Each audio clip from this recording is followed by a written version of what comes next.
Hi, and welcome to the sixth of these weekly devotionals on the BUTs of the Bible, the butts of the Bible. And for this week's butt of the Bible, we turn to the Psalms. Psalm 73 and verse 26, which reads, "My flesh and my heart may fail, but God is the strength of my heart and my portion forever." I'm sure during this time of crisis, many of us have turned to the Psalms for their honesty to find help and comfort. Few of us like to reflect upon our failings, on that which has come to an end. But in these unprecedented times, that may have become our focus. For the Jews who worshipped at the time when the psalm was written, they had a two-dimensional view of life. The flesh that the psalmist refers to is the outer physical body. The heart refers to the inner spiritual being.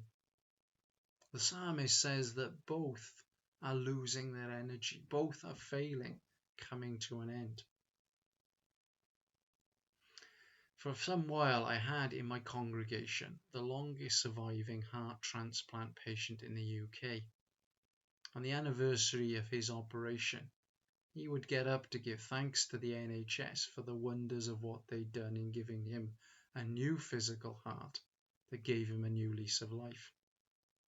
But he always ended that testimony with a reminder that what was most important was the new spiritual heart that God had given him through his faith in Jesus Christ.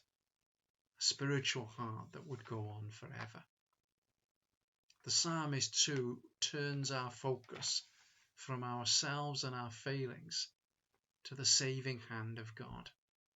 But God will strengthen our inner being, he says, and the portion that we will receive will be everlasting.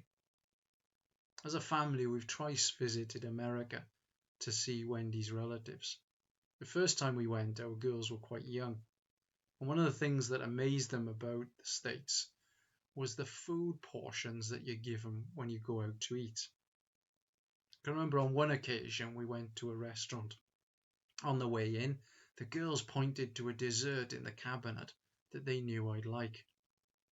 When we sat down and we were eating our main course, they began to point to the table behind us. I, of course, told them off for being rude, but they insisted that I looked.